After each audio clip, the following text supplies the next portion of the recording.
Hello friends, welcome back. This is Manish Pandey. Today in this video, I am going to show you how to use get item data action, which is a part of work queue VBO. I am going to show you how to use that. Let me show you that. Take one action stage, double click on that, and we are going to use work queues VBO, and we are going to use get item data. So what is the use of this get item data and how to use that I am going to show you here. Get item data is used to get data related to an item from queue. In this item data, we need to pass item ID as an input, and then in the output we will be getting all this information related to item in the queue. If you want to get information of any item ID, like let's say we have this item and you want to get all the data, that item key, priority of this item, status of this item, tags of this item. So if you want to get any data related to that item from the queue, you can use get item data. We can get key of that specific item ID, which will pass here in the input.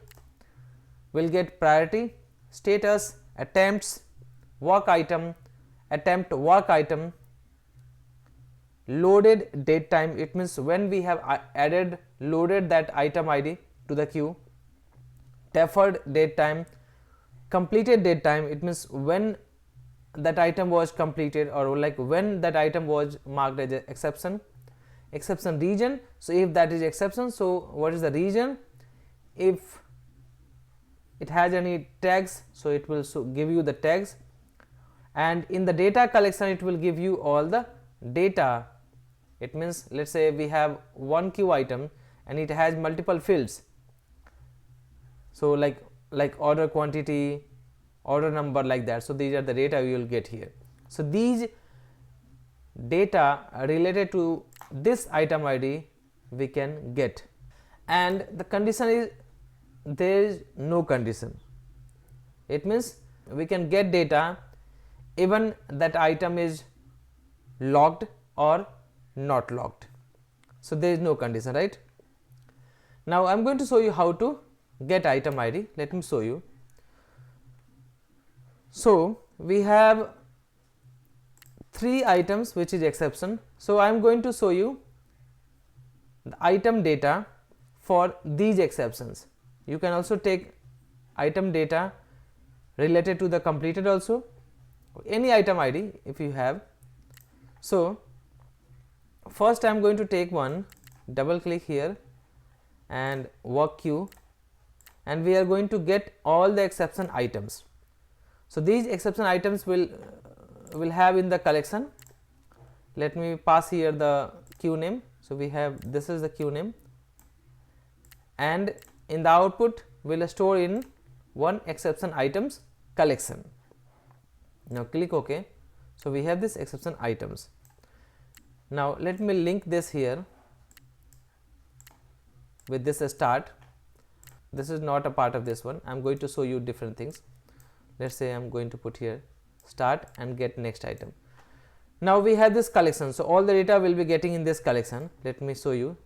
Let me take one AND stage here, and let me link here. Right click, set next stage, and you can see we have 3 item IDs, and those items are marked as a exception. Now I am going to show you how to use get item data. So we will take one loop because we are going to work on collection. So we will take one by one item ID from there, and then we will take one action stage, double click on this loop start, select exception items. So this is the collection we are going to work on that. Click OK, link this and double click on this action stage. Now click work queues and then select here get item data. Now here we need to pass item ID. So you will see here in the work queue VBO we have this exception items as a collection. So click on this exception items.item id. So only one field we have in this exception items, if you can see here. So here only we have item id. Double click here, and in the output we can get these data, and based on your requirement you can use this in your project. So let me create data item for all these things, and I can show you how we are getting data related to that specific item id. So get item data is used to get data related to an item in queue. So we have created a data item, click OK, and you can see here now we have data item we have created here. These are the data items we are getting in the output. Now let me show you. Right click, set next stage.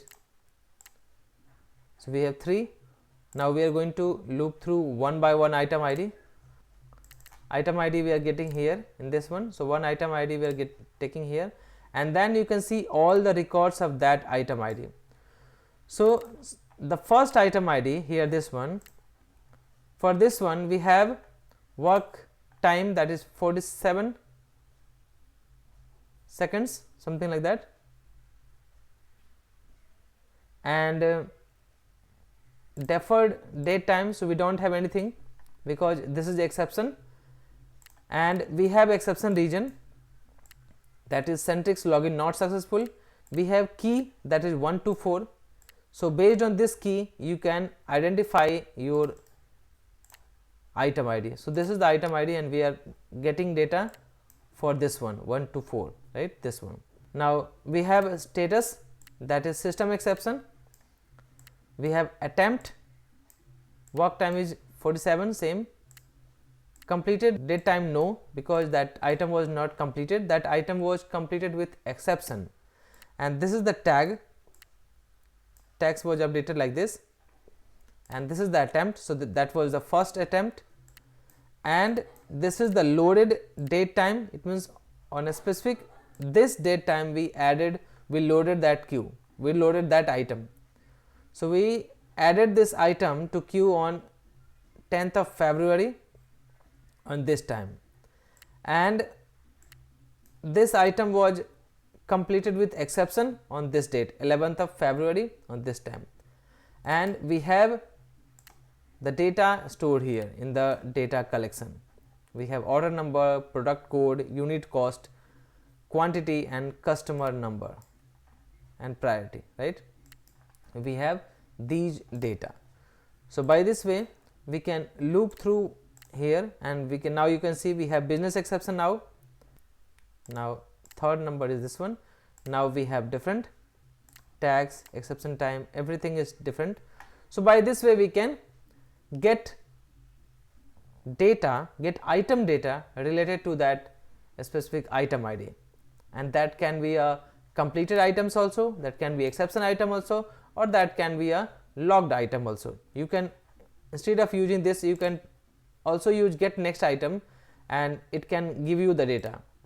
But if that item is new, it means that has not been completed, or there is no progress on that, so you will not get anything here, right? So only we use get item data only for the processed item, either completed or exception, and then based on these data items, if you want to do anything, you want to work on that, you want to do some changes in your project, you can do that.